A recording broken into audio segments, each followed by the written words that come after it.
सत साहिब सतगुरुदेव की जय। बंदी छोड़ कबीर साहिब जी की जय। बंदी छोड़ गरीबदास जी महाराज जी की जय। स्वामी राम देवानंद जी गुरु महाराज जी की जय हो।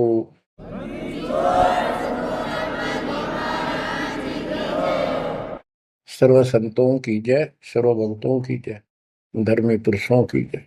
श्री काशी धाम की जय, श्री सुडानी धाम की जय, श्री क्रोथा धाम की जय, श्री बरवाड़ा धाम की जय। सत साहिब। कबीर दंडवतम गोविंद गुरु बंधु अर्जन सोए। पहले बहे प्रणाम तिन नमो जो आगे ओए। सतगुरु पूर्ण ब्रह्म है, सतगुरु आप अलेख। सतगुरु रमता राम है, या ममीन नामेख। बच्चों, परमपिता परमात्मा कबीर जी की असीम रजा से आज आपके ऊपर उस मूल ज्ञान की वर्षा हो रही है जिसकी प्यास आत्मा को युगों युगों से थी। बच्चों, इस गंदे लोग को सुन दो अच्छी तरह। जब तक आपके दिल में यह बात नहीं बैठेगी, वो वहम नहीं होगा आपका कि कित फंस गया क्या। यू घर अपना नहीं, यू परिवार अपना नहीं, यू लोक संसारिक किस ब्रह्मांड अपना नहीं। तो हम किस आस पर जी रहे। केवल अपना सतपुरुष है, उसका नाम कबीर है, सारी सृष्टि का रचनहार है, वो सुख का सागर है, हमारा अपना है, हमारा पिता है, हमारी माँ है, हमारा सच्चा साथी सखा है, हमारा वही बंधु भाई है। बच्चों, आप इस बात को आज मान लो, ना फिर घणे दुखी हो जाओगे, फिर माननी पड़ेगी कि यह भक्ति करनी पड़ेगी और बकवास त्यागनी पड़ेगी। आज शरीर स्वस्थ है, दो रोटी का रोजगार चंगा है, परमात्मा कति याद नहीं आवते, सो जतन कर ले इसको। कितना समझा रहे, माचा माचा करे, कल ये कर दूंगा, परसों ये कर दूंगा। और उसको जब हो जाती है कैंसर, उसकी शकल देखे उस अफलातून की, गिनती के दिन शेष दिखाई देते उसको। इसलिए परमात्मा कबीर जी हमें याद दिलाते हैं, कबीर दुख में सुमन सब करे, सुख में करे न कोई। जय सुख में सुमन करे, तो दुख काहे को होए। कबीर सुख में सुमरण किया नहीं, दुख में करते याद। कह कबीरता दास की, कौन सुन फरियाद। आज जो सुखी हैं, थोड़ा मोटा कोई पद पोस्ट मिली हुई है छोटी मोटी, घर में दो पैसे का जुगाड़ ठीक है, कार कोठी है, उनके तो नखरे न्यारे हैं। उनकी बातों में सुनकर हैरान रह जाते थे हम तो। जब हमको ज्ञान नहीं था, हम भी ऐसे निकम्मे थे। इस अध्यात्म ज्ञान ने तोड़ दिया इस मन की बकवाद, इस अहंकार को फोड़ दिया कति। और ये सतगुरु बिना बात बने नहीं। सतगुरु ऐसा ज्ञान सुनाता है कि आत्मा एकदम सतर्क हो जाती है और परमात्मा की तड़प बनती है। एक नित्यानंद नाम के ब्राह्मण थे, नंदलाल नाम था उनका। वैसे नारनौल के नवाब के यहाँ वो तहसीलदार की पोस्ट पर थे, आज से 300 वर्ष पहले। उसके माता पिता की डेथ हो गई थी। नाना नानी ने उनको पाला, जवान किया, वहां नौकरी लगवा दी। उनके नाना जी उस दरबार में पहले से ही नौकरी करते थे। एक तो जाति ब्राह्मण, ऊपर से पोस्ट तहसीलदार। उस समय तहसीलदार, उस समय तो पटवारी भारी होता था। उनको फिर ज्ञान समझ में आया। एक विष्णु जी के उपासक, वैष्णव परंपरा के संत गुमानी दास नारनौल शहर में किसी भगत के अपने सेवक के यहाँ सत्संग करने आए। उनके साथ में ही नंदलाल तहसीलदार का मकान था। रात के समय सुहाना मौसम था, चांदनी रात थी, ना गर्मी थी ना सर्दी थी। छत पर बैठ गया, घूम रहा था, इतने में आवाज आई सत्संग की। और जो संत बोल रहा था एक एक बात, रात के समय साइलेंट होता है सब कुछ, सारी सुनने लगी उसको। तो नंदलाल तहसीलदार जी को भगवान की तड़प बनी, क्योंकि उसको चोट बहुत लग चुकी थी।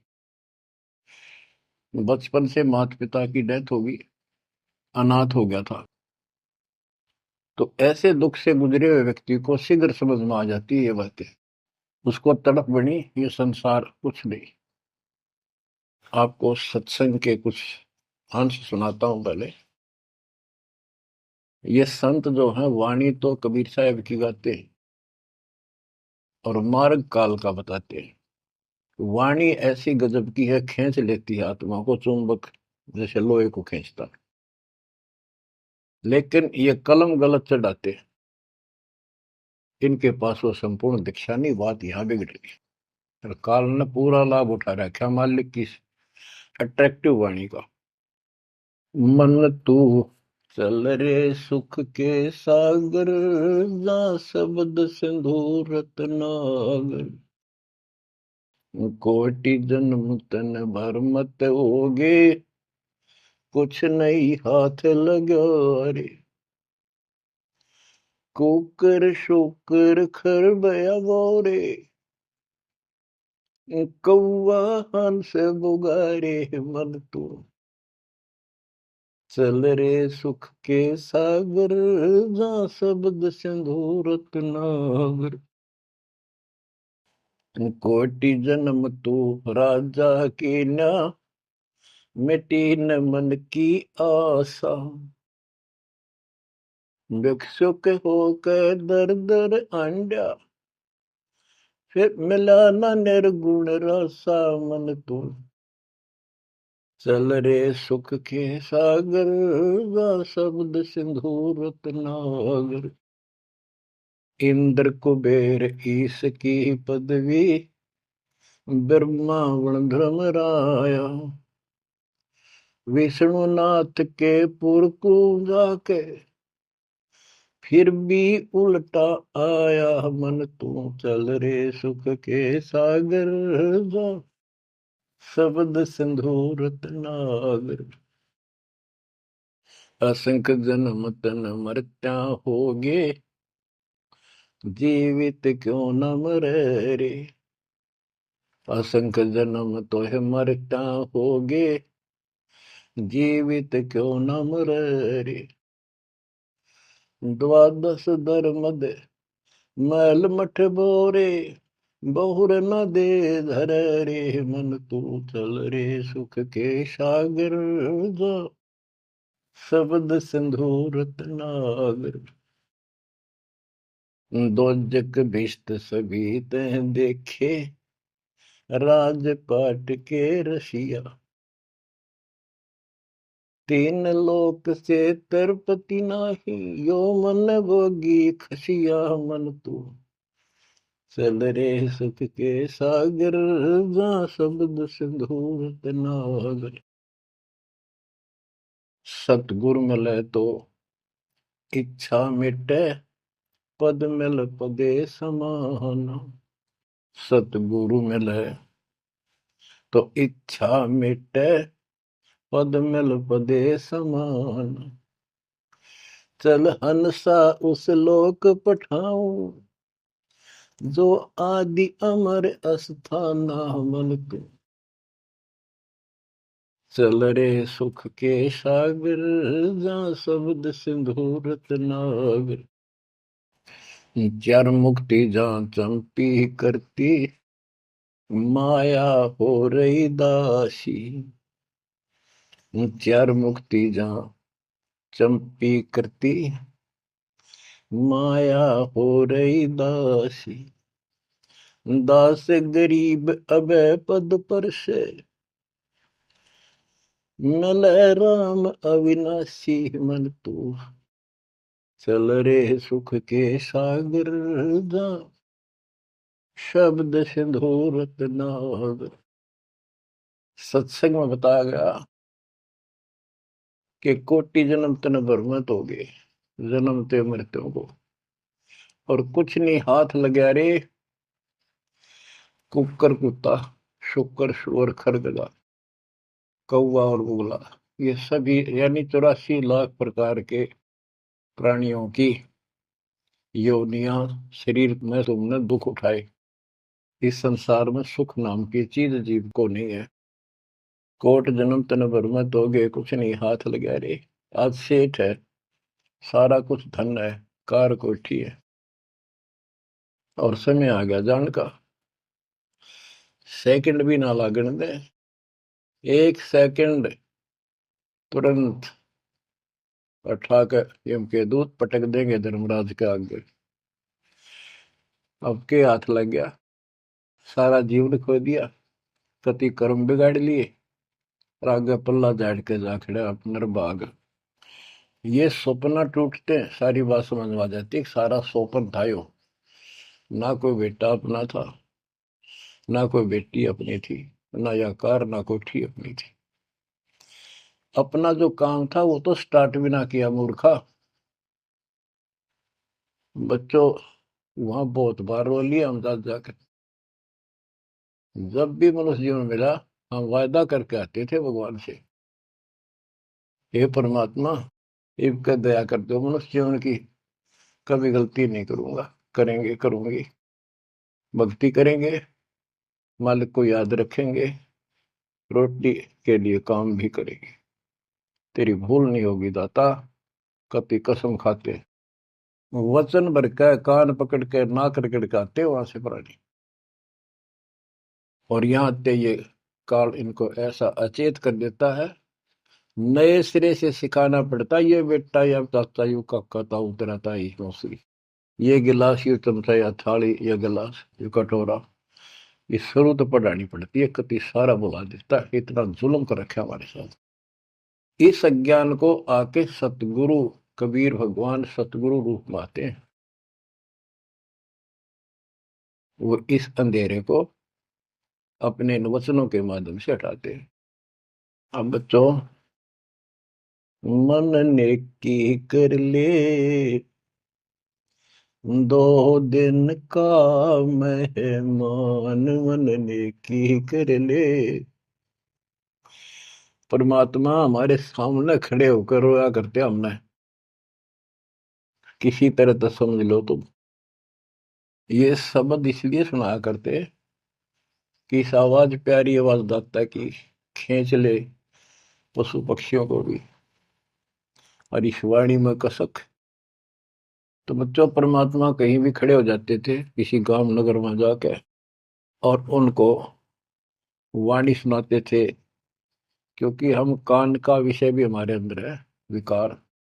तो मीठी वाणी सुनकर तकरीबन लोग इधर उधर से खिसक के आसपास बैठ जाते आकर, जैसे कोई जाकर कोई तुबली बनाने लग जाए ऐसे डुगडुगी, वहां भी लोग इकट्ठे हो जाते हैं। फिर परमात्मा उनको समझाते थे, इस काल के जाल में फंसे इस नकली सुख को सुख मानकर अंधे हुए बैठे प्राणियों को कहां से संघर्ष करने लगते हैं, क्योंकि ये अपने पिता है और ये रह नहीं सकते हमारे को राह बताए बिना। तो क्या सुनाते थे, कहां से आया कहां जाएगा, तन छूटे तब कहां समाएगा। कहां से आया कहां जाएगा, तन छूटे तब कहां समाएगा। आखिर तुझको कौन कहेगा, गुरु बिन आत्म ज्ञान, मन ने की कर ले, 2 दिन का मेहमान। बच्चों परमात्मा याद दिला रहे हैं तुम्हें सतगुरु के बिना, गुरु के बिना ये आत्म ज्ञान कौन कराएगा। आत्मज्ञान क्या है? तू कौन है? कहां से तू आया? किस लिए जन्म और मर रहे हो? इसका समाधान क्या है? ये है आत्मज्ञान। आत्मज्ञान तो सारे गुरु बताते हैं, नकली सकली सब। भाई भक्ति नहीं करोगे, पशु पक्षी बन जाओगे, मनुष्य जीवन बड़ी मुश्किल से मिलता है।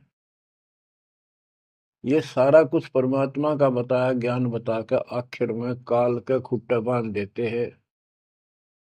ये उपासना करो, दो शास्त्र विरुद्ध है। बात यहां बिगड़ी पड़ी थी। तो बच्चों, फिर कहते ये तो आत्मज्ञान होगा। कबीर सतगुरु बताता आत्मज्ञान, तुम सतलोक में रहते थे, वहां किसी चीज का कष्ट नहीं था, कोई दुख नहीं, कोई रोग नहीं, कोई शोक नहीं, कोई जन्म नहीं, कोई मृत्यु नहीं, सदा सुखी। यही सृष्टि ऐसी जो कि एज इट इज है। ऐसे गांव बसे हैं, ऐसे बाजार लगे हैं, बाग बगीचे कदम कदम पर सुंदर तरीके से लगे हुए एक पंक्ति के अंदर, गजब के।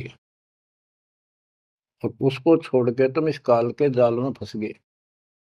अब ये तुम्हें मूर्ख बनाए बैठा है। उस घर की कति खबर मिटा दी, नामो निशान खत्म कर दिया। आत्मज्ञान ये है, तुम या कष्ट उठा रहे हो जन्म मृत्यु के, इसका समाधान है पूरा सतगुरु हो, उसे दीक्षा लो, फिर डट कर भक्ति करो, मर्यादा का पालन करो। ये तो है आत्मज्ञान। परमात्म ज्ञान क्या है? परमात्मा कौन है? ये श्री कृष्ण जी को भगवान बताओ, विष्णु और शंकर को भगवान बताओ। इनका परमात्म ज्ञान खाक है। परमात्म ज्ञान है नहीं, आत्म ज्ञान ने के चाटांगे फिर। गरीबदास जी कहते, कूप की छाया कूप के माई, ऐसा आत्म ज्ञाना, या से परे परम पद वा का भेद न जाना। आत्म ज्ञान तो ऐसा है जैसे कुएं की छा कुएं तक है, बाहर उसका कोई यूज नहीं। इसका मतलब है कि जिस ज्ञान पर ये आत्म ज्ञान बताते हैं, परमात्म ज्ञान है नहीं, वो तो इस काल के कुएं में अंदर ही गिरे रहेंगे, यही कष्ट उठाएंगे। ये साधना गलत बताते हैं। उनकी पोल खोल रखी है वैद्य के अंग में, जैसे काला पुष्पा। बच्चों, फिर बताया जाता है कि कोट जन्म तन भ्रमत होगी। परमात्मा जगह जगह खड़े होकर रोया करते थे हमारे लिए, और कुछ आकर्षित भी होते थे। कोयल के बच्चे तो लाग ही जाते हैं, वो डटते ही नहीं, उनको तुरंत प्रभाव हो जाता है, सचमुच भक्ति करनी चाहिए। इस प्रकार मान लेके 64 लाख से हो गए थे 700 साल पहले। इस ज्ञान को तो सिर्फ इतना सुनते थे कि सचमुच जो कह रहे हैं बात सच्ची है, मर जावांगे। ये वाणी ऐसी है, सीधी फोड़ देती है आत्मा के मैल को। फिर सुख होने शुरू हो जाते थे दाता का नाम लेते ही, इसलिए चिपकते चले गए। दाता भी चाहते थे, परमात्मा भी, कि इनका अपनी कलम चढ़ा दूं एक बार बस, इन पार तो होना नहीं। कलम चढ़ा गए दाता उस समय 64 लाख का। वो 64 लाख कुछ भक्ति करी उन्होंने, बहुत अच्छी, परमात्मा काफी संग रहे। फिर जब देखा कि अब इनको ज्ञान नहीं है, और ज्ञान बिना मुक्ति हो नहीं सकती, जब तक पूरा ज्ञान नहीं होगा ये डट नहीं सकते, दो काम हो जाते हैं, तीसरा नहीं होता है, तो फिर वो झाड़े लुआन चले जाते हैं। ये स्थिति होगी थी वहां। तो एक झटका दिया था, परीक्षा ली थी, सारे विमुख हो गए। जब परमात्मा ने हाथी पर बैठकर गंगा जल बोतल में भरकर, जैसे शराबी शराब पिया कर, एक वैश्या, प्रसिद्ध वैश्या जो परमात्मा की शिष्या हो चुकी थी और अपने धर्म कर्म को ठीक कर रही थी, लेकिन उस समय भी उसको वैश्या की फीत ही थी समाज की दृष्टि से। उस लड़की को हाथी पे बैठा के उसके कंधे पर हाथ धर का भगवान, और वो पानी गंगा जल पी रहे थे, उस हाथी को बाजार के बीचों बीच घुमा दिया। जो भी देखा वो एक, देख लो भाई जुलाहा बड़ी बड़ी बात बनाया करता कबीर, शराब पीवे और वैश्या को साथ लेकर घूम रहा है। उनके शिष्यों को लाओ, बुला बुला के देखो, हम तो पहले कहा करते पाखंडी आदमी है, अपनी आंखों देख लो, सरियाओं कैसे वृत्ति करता घूम रहा, शराबी कबाबी है ये। जो भी देखे वही कहते, मैं तो कभी कभी जाया करता, मन तो जाना ही छोड़ रखा है वह। मैं तो उसके साथ चला गया था एक बार। ऐसे 64 लाख भगवान से विमुख हो गए, सतगुरु भी चाहते थे ये बोझ सिर तो पड़े, अब ये समझ नहीं पा रहे। गरीब बड़ुआ बड़ुआ सबक है, कोई न जाने खोजे, दास गरीब कबीर करम, बाटत सिर का बोझ। कि उस लीला को कोई नहीं समझ रहा था, वो तो अपने सर का बोझ, ये पूरी आस्था थी नहीं उन शिष्यों की, इसलिए इनको पटक रहे हैं, ठा के सर पर अपना बोझ हल्का कर रहे हैं। बच्चों, गुरुद्रोही नहीं बने तुम उस समय, सतगुरु विमुख हो गए। तो कबीर साहब कहते हैं, सतगुरु विमुखा युग युग रोवे, मानुष जन्म पाके खो। सतगुरु संगत छोड़ के लाख वर्ष जबकीन, इंद्रिय कर्मना मोक्ष हो रह काल के आदि। इसके लिए बहुत से प्रमाण आपको दिए गए हैं। जैसे राबिया सतगुरु विमुख हुई थी, गुरुद्रोही नहीं हुई थी वो। 4 साल दाता ने कितनी मेहनत करके उस बेटी के लिए, फातिमा के लिए, उनकी भेड़ बकरियां के बीच में बैठ के उस बदबू में, उस प्यारी आत्मा जो दलदल में फंसी पड़ी थी, राबिया को ज्ञान सुनाया, बेटी अल्लाह खुदा की भक्ति करनी चाहिए, ये जीवन थोड़ा ही है, इसमें कभी भी मृत्यु हो जाएगी, फिर पता नहीं कहाँ जन्म होगा। कई दिन लगातार ये बात करते करते लड़की कहती थी कि महाराज, हम इबादत करते हैं, नमाज करते हैं, सारा कुछ करते हैं। उसका सारा अंधेरा हटाया, लड़की का समझ में आ गई, सृष्टि रचना बताई। 4 साल भक्ति करी, और कोई साथी था नहीं, दूसरा भक्त भाई बहन, इस मार्ग के बताने वाला।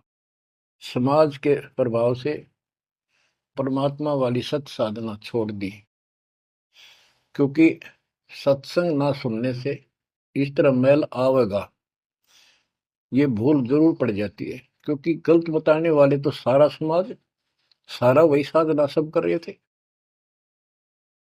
तो वही अपनी साधना करने लगे। लेकिन प्रेरणा इतनी होगी थी कि शादी नहीं कराऊंगी, मोक्ष पाऊंगी, सारा कुछ हो गया था। लेकिन माता पिता को टेंशन होगी कि लड़की को घर पर नहीं रख सकते, तो कह दिया बेटी या तो निकाह करा ले, नहीं तो अब दोनों मराएंगे। लड़की ने विचार कर लिया कि माता पिता की हत्या का दोष मुझे लगेगा, इसलिए यस कर देती हूँ, अपने पति से बात करूंगी। निकाह करने की यानी शादी की हाँ भर ली, और ब्याह हो गया, अपने पति के घर चली गई। वो एक अच्छा अफसर था, साहब था, नेक आत्मा था। राबिया ने स्पष्ट कर दिया, बात सुनो मेरी, मैं भक्ति करना चाहती हूँ और मैं संतान उत्पत्ति नहीं करूंगी, अगर आपने जोर जबरदस्ती कर दी तो मैं फांसी का के मरूंगी, ये फाइनल सुन लो। उसके पति ने कहा कि एक बात बता राबिया, जब निकाह हुआ आपने स्वयं कबूल किया था, मैं निकाह कबूल करती हूँ। मुसलमानों के अंदर एक विशेष बात है कि लड़का लड़की चाहेंगे तो ब्याह होगा, ना हुआ नहीं, तो तेने उस समय कबूल क्यों किया था? राबिया बोली, मेरी मजबूरी थी, समाज का दबाव था मेरे माता पिता पर, मेरे माता पिता ने शर्त रख दिया तो शादी करा ले, नियम दोनों मरेंगे, तो इसलिए मैंने शादी कर ली। ये आप पर फैसला है, वहां तक 2 मरे थे भी, आई 1 मरेगी, मैं भक्ति करूंगी, ये मेरा फाइनल फैसला है। तो समझदार था, मुसलमान कई कई शादी कर लेते हैं, उसको इसकी कोई समस्या नहीं थी, परमात्मा की दया से गुजारा भी खूब था। वो बोला, रबिया बात सुन ले, जैसा समाज का दबाव तेरे ऊपर था, तेरे माता पिता पर, ऐसा समाज मेरा भी है, और यहाँ मुझे भी जवाब देना भारी हो जाएगा अगर तू इधर उधर जाओगी। तो जाइए भक्ति के लिए, इसलिए घर में रहेगी, मेरी तरफ से मेरी बहन होगी, संसार की दृष्टि में मेरी पत्नी बनकर रहना होगा। राबिया ने कबूल कर लिया, यस कर दी। उसने अपने और विवाह करा लिया। जब वो होगी 50 साल के ऊपर, हज करने चली। उसके पति ने कहा, आपके लिए मैं गाड़ी घोड़ा ऊंट तैयार करवा देता हूँ, अरे जाओ, बहुत खुशी की बात है, मुझे भी पुण्य मिलेगा आपके सहयोग में। वो कहने लगी, मैं पैदल जाऊंगी। यानी भावना अलग होती है भगत की, या धार्मिकता रंगी हुई होती है पिछले जन्मों की। वो चल पड़ी, पैदल चल पड़ी। रेगिस्तान ज्यादा होते थे उस टाइम, सभी जगह सूखे पड़ते थे। मक्का में चली, मक्का के राह पे काफी सफर तय करने के बाद एक कुआं आया। उस कुएं पे ना बाल्टी थी, ना कोई रस्सी थी। वो लगता था उसमें गिर गई थी। उधर एक कुतिया बहुत प्यासी थी, प्राण जानने हो रहे थे उसके। राबिया को समझते देर नहीं लगी, वह कभी राबिया के पैरा में आवे, कभी कुएं की तरफ जावे। बहुत बुरा हाल था उसका। उसके छोटे छोटे बच्चे भी थोड़ी सी दूरी पर विलख रहे थे। उस पुण्यात्मा ने, धार्मिकता भर दी थी दाता ने उसमें, अपने सिर के बाल पाड़े, उसकी रस्सी बांटी, 5-5 4-4 बाल लेकर, और लंबी रस्सी गांठ लगा बना के अपने कपड़े उतार के उस रस्सी के कपड़े बांध के, पहले मोटे मोटे कपड़े होते थे सूत के, और वो बहुत पानी सोख लेते थे। कुएं में बाल्टी की तरह डाले, बाहर लाकर उनको नचोड़ा। एक मटके का केकरा सा पड़ा था, टुकड़ा फूटा हुआ, उसमें पानी भरती गई, कुतिया पी गई 2 किलो पक्का पानी, और पी कर चली गई। अब उसने अपने कपड़ों से, गिले कपड़ों से सिर का ब्लड साफ किया, और झाड़ झूड़ के कपड़े, गर्मी के दिन थे, ठीक सा मौसम था, वो कपड़े निचोड़ कर पहन लिए और सफर पर चलने को तैयार हुई। इतने में वो मक्का मकान उठ गए, वो महल मंदिर, वो कब्बा उठ गए और कुएं के साथ आकर लग गया, जैसे प्लेटफार्म पर ट्रेन आकर लगती है। राबिया के लिए आश्चर्य का ठिकाना नहीं कि मक्का ही आ गया, मैं तो मक्का ही जाना था, पटदे चढ़ गई। उसके अंदर बड़ी बढ़ते उठ लिया, चढ़ते उठ लिया, उड़ के चल पड़ा। उधर से अब्राहिम सुल्तान अदम पहले किसी और जन्म में था। जैसे परमात्मा गरीबदास जी कहते हैं, वाहन गुरुड़ कृष्ण असवारा, लक्ष्मी डोरे चोर पारा, असुर निकंद मेड़ी में। अब गरीबदास जी को कृष्ण विष्णु दिखाई देता, और कृष्ण को ज्यादा लोग मानते हैं। इसी प्रकार उस समय जो अब वर्तमान में वाणी बोली गई, अब्राहिम सुल्तान को अधिक जानते हैं, इसलिए सुल्तान अदम का जिक्र किया, जबकि पहले ये किसी और शरीर में था, राबिया के समकालीन था। सब कहने लगे, भाई मक्का कहाँ गया, मक्का कहाँ गया, मंदिर कहाँ गया। अब्राहिम सुल्तान भी वहां जाता रहता था, मुसलमान भाइयों को समझाना चाहता था, गुरुदेव के आदेश से अपनी सच्ची राह बताया करता, क्योंकि वहां धार्मिक लोग ही जाते हैं। वहां चर्चा चली कि मक्का कहाँ गया, मक्का कहाँ गया। सबको आश्चर्य हुआ। अब्राहिम सुल्तान जो पहले शरीर किसी और शरीर में था, गरीबदास जी की वाणी में है कि सुल्तान अदम मक्के गया, मक्का नहीं मकान, गया एक रांड को लेने को, नो कहे अदम सुल्तान। अब्राहिम सुल्तान अदम कहता है कि निकम्मी औरत को लेने गया, वो पहले सतगुरु शरण में आई थी, वो साधना छोड़ के अब ये वही डले ढो रही है। उपस्थित मुसलमानों को उसकी बात अच्छी नहीं लगी, दुख भी हुआ, लेकिन मुसलमान था इसलिए आगे बात बढ़ी नहीं। इतने वो मक्का आके वहां यथा स्थान पर स्थापित हो जाता है। लोगों ने देखा उसमें एक लड़की एक औरत है, एक बहन है।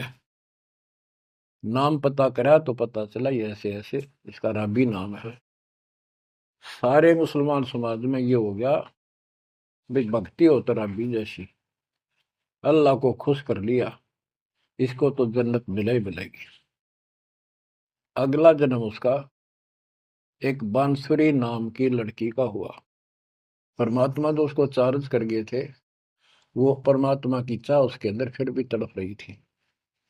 उसने ब्याह उस समय भी नहीं कराया और अपना शब्द गाती रही, परमात्मा अल्लाह की महिमा सुनाने लगी।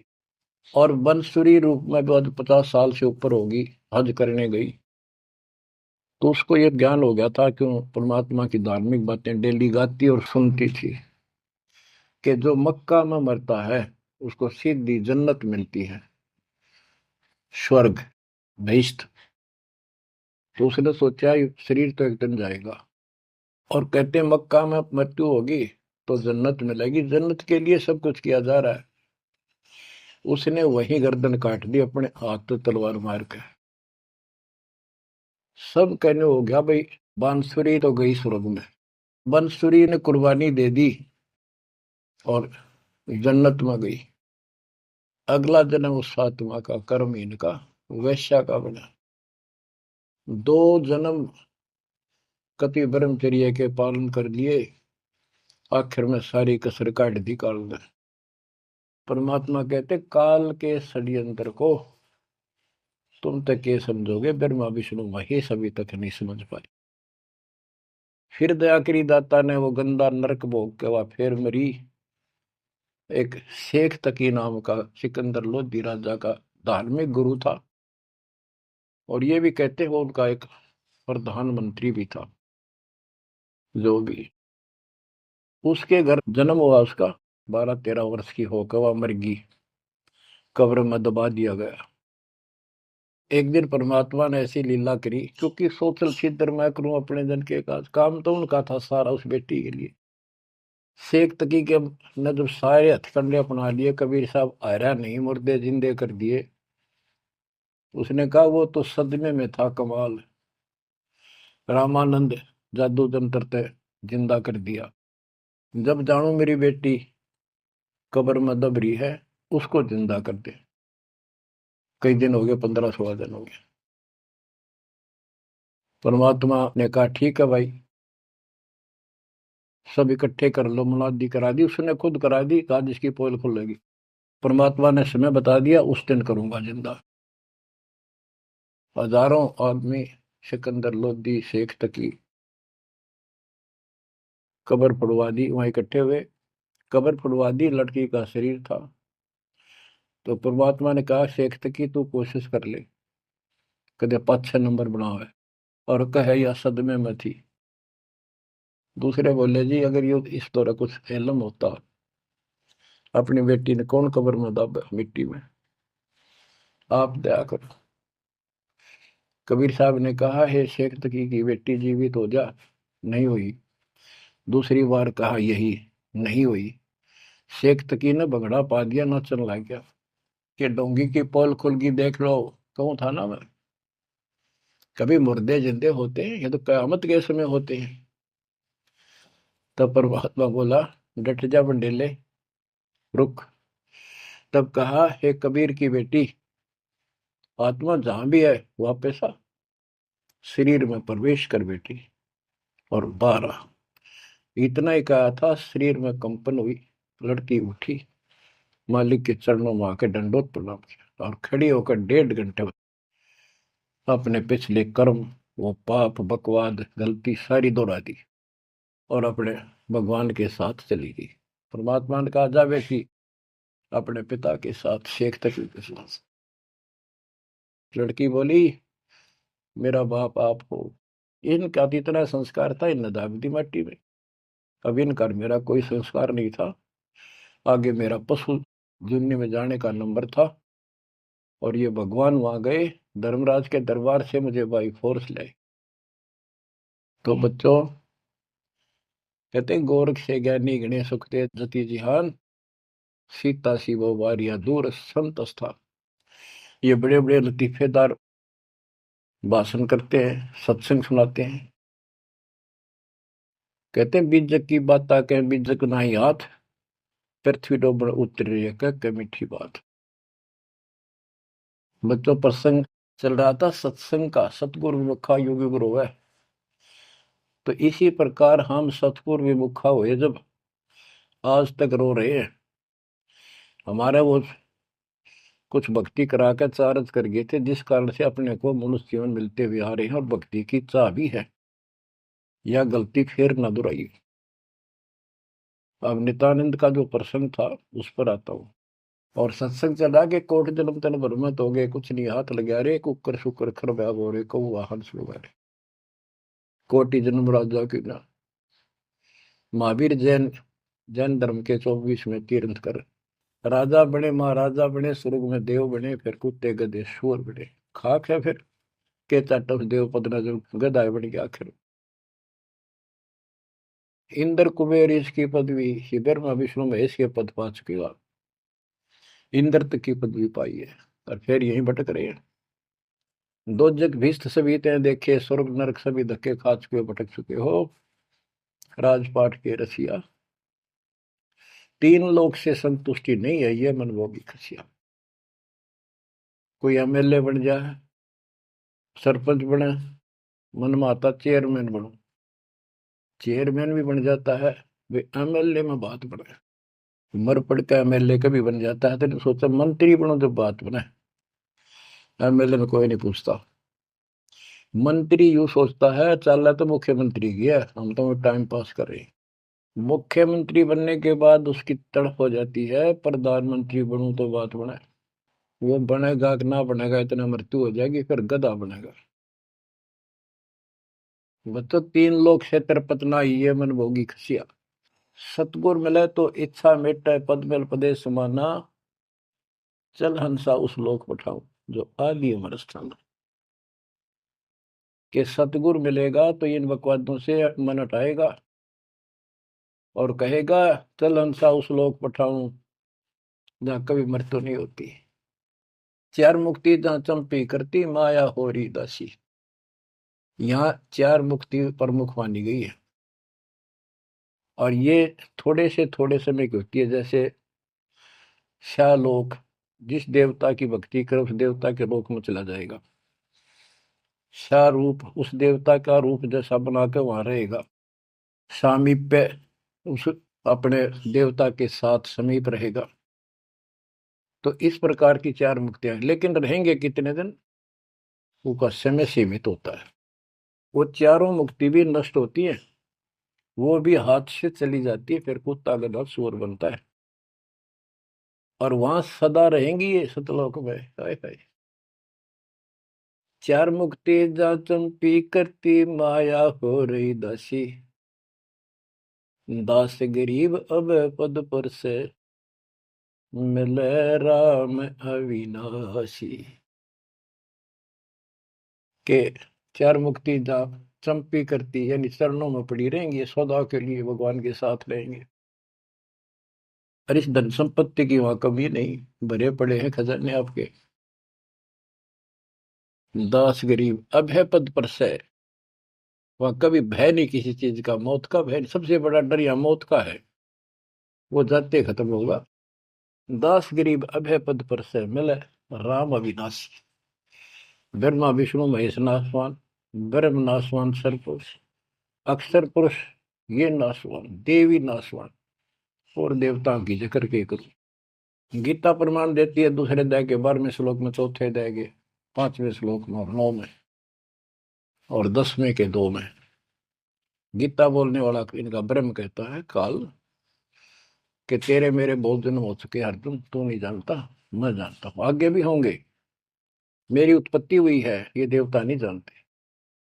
तो बच्चों वो अविनाशी राम दूसरे अध्याय के 17वें श्लोक में कहा है, 18वें के 46 में, 18वें के 61 और 62 में और 15वें अध्याय के 17वें श्लोक में बताया। उत्तम पुरुषत्व अन्य परमात्मा इति उदारते, यह लोग तरम आविश्य वृत्ति अवेश्वर है। वो अविनाशी भगवान मिलेगा वहां पर। कबीर साहब कहते हैं यहाँ भी तुम, जब तुझे राजपाट भी चाहिए हमारा इधर ले जा। यहाँ राजपाट कैसा देंगे आपको, और संसार के लोगों से ज्यादा सुविधा देंगे परमात्मा।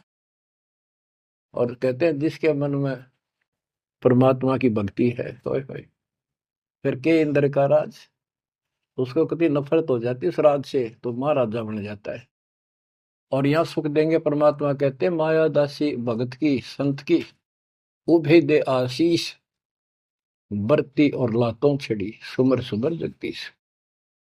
कहते इतना धन दे देगा बंदी छोड़ के, खाइयो खर्चियो खूब धर्म भलाइयो।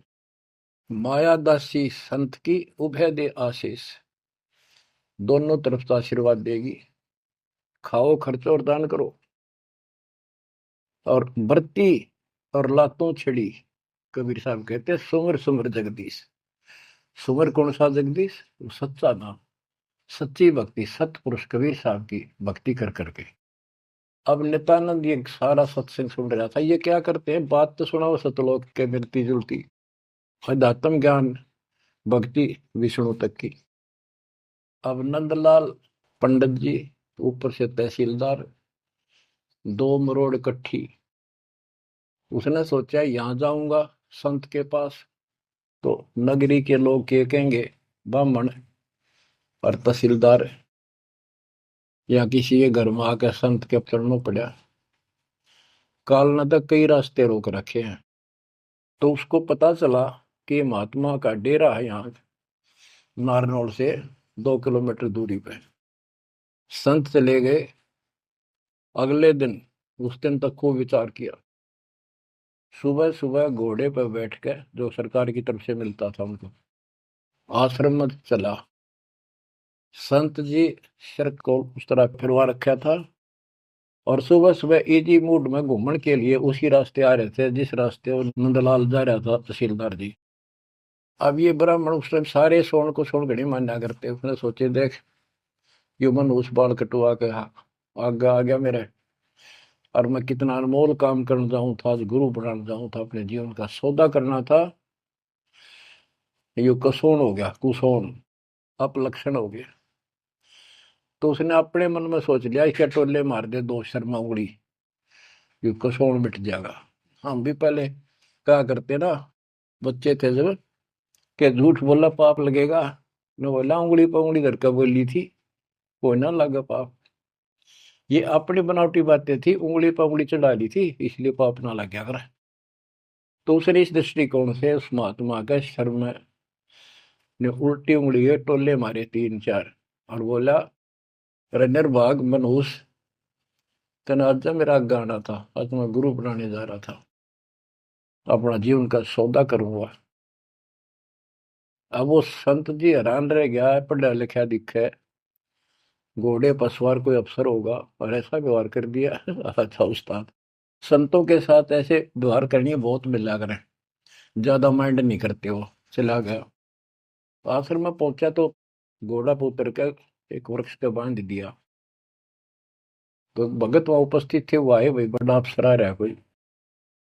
प्रणाम किया। उन्होंने पूछा संत जी कहाँ पर है, मैंने दीक्षा लेनी है।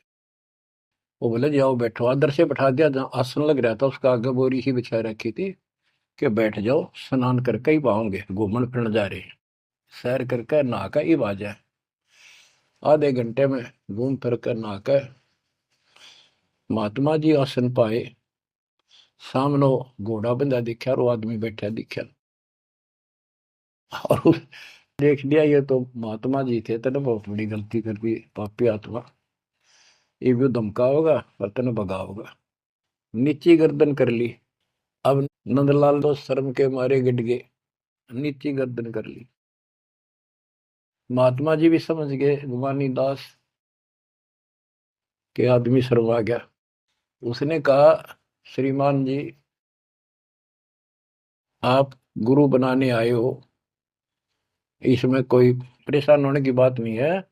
जैसे हम कुम्हार के घर जाते हैं, कोई मटका मोल लेते हैं या कोई बेचने अपने घर पे आता है तो हम उसको टोले मार मार के देखा करें ताकि वो कितना तो फूट तो नहीं रहा, सब बताए कि नहीं। तो आपने अपना गुरु परख लिया, टोले मार गए। बेटा कोई बात नहीं, आप उद्देश्य बताओ आने का। और परमात्मा ने उसकी या अकड़ तोड़नी थी कि संत ऐसे होते हैं। बच्चों, संत तो स्वभाव तो सबका ही अच्छा होता है। बात यहाँ बिगड़ रही है कि सच्ची राह ना होने से फिर के चट अच्छी भाषा न अच्छे बोलना न। गोरख से ज्ञानी गणे सुख दे जति जिहान, सीता शिवो बारिया संत दूर स्थान। नित्यानंद तो चरणों में पड़ गया, रो है कि भगवान मैं सारा अपनी इंट्रोडक्शन दी, सारी पहचान बताई। ऐसे ऐसे मैं नारनौल के नवाब के यहाँ तहसीलदार हूं, और परसों आपका सत्संग रात ने सुना, मेरी आंख खुल गई, मैं मोक्ष चाहता हूं। उसने जैसा जंतर मंत्र दिया, उसने शिरोधार्य कर लिया और भक्ति करने लग गया। इतना प्रेरित हो गया कि नौकरी भी छोड़ दी, और गुरुजी तो चले गए, वो अपना घर त्याग गए उस मंत्र को साथ लेकर। एकांत स्थान जंगल की खोज करने लगा। तो हरियाणा में यहाँ एक माजरा गांव है, बेगोवा है, बास है, इन 3-4 गांवों की सीमा इकट्ठी है। वहां एक तालाब बना हुआ था, जोड़ी सी। उस पर काफी जंगल नमक, जंगल तो उससे पहले बहुत होते थे सारे ही। उसको जटेला जोड़ बोलते हैं। वहां आकर उसने अपना शेष जीवन बिताया। भक्ति सही नहीं थी, आदमी खरा था, परमात्मा की चाह खूब थी, पिछला संस्कार कोई प्रबल था, लेकिन भविष्य जीरो था उसका। फिर भी उसने जब ज्ञान हुआ तो क्या कहा, क्या कहते, उसका नाम फिर नित्यानंद रख दिया उसके गुरु जी ने। नाम बदल दिया। नाम इसलिए बदलवाया करते थे कि कहीं और जाकर भक्ति करूंगा, पीछे घर वाले ना ढूंढते फिर, तो वहां उस नाम से कोई जानेगा ही नहीं। तो क्या कहते हैं नित्यानंद जी, फिर अपने विचार व्यक्त करते हैं अपने फॉलोअर के सामने। ब्राह्मण कुल में जन्म था, मैं करता बहुत मरोड़, और गुरु गुमानी दास ने दिया को बदगढ़ तोड़। जाति का अभिमान, पोस्ट का अभिमान, धन का अभिमान, और पहलवान हो जा काया का अभिमान, ये जीव का दुश्मन होता है। ब्राह्मण कुल में जन्म था, मैं करता बहुत मरोड़, बड़ा अहंकार था मेरे में। गुरु गुमानी दास ने दिया कोबद गढ़ तोड़। ये कोबद का गढ़ था, एक अति तोड़ दिया। आखिर तुझको कौन कहेगा, गुरु बिन आत्म ज्ञान, मन ने की करने 2 दिन का मेहमान। बच्चों, सतगुरु पूरा मिला नहीं, रही अधूरी सीख, तेली के रे बैल जो चले एक नहीं भीख। पूरा सतगुरु ना मिलने से इतनी पुण्यात्मा फिर कर्म फोड़ कर चली गई, स्वर्ग तक गई, फिर जन्म लेगी। उसने तो आनंद किया। बच्चों, ये सारा कुछ निष्कर्ष देकर दास आपको, हीरे मोती लालों को आपकी पहचान बताना चाहता हूं कि तुम क्या प्राप्त कर चुके हो, आपकी कितनी अच्छी किस्मत, कितना गुड लगा है। आंख खोल लो, मैं कोई बालक नहीं, कोई डूम बाट नहीं हूं, मैंने कोई स्वार्थ नहीं तुम्हारे से। आप मुझे अपने दिखाई देते हो, आप मुझे भगवान के बच्चे दिखाई देते हो, मुझे अपनी नौकरी खरी दिखाई देती है तुम्हारे कारण। मैं अपनी ड्यूटी पूरी करूंगा, भगवान का दोषी नहीं रहूंगा। मेरी उम्र देख लो, आपके लिए भौंक रहा हूं, कुत्ता हूं परमात्मा का, गुरुदेव का। जागो थारी भला, ना जागो थारी मर्जी। आशा करता हूं जागोगे, सतभक्ति पर लागोगे, इस गंदे लोक को त्यागोगे, सतलोक में जाकर स्थान पाओ। परमात्मा आपको मोक्ष दे, सदा सुखी रखे। सत्संग।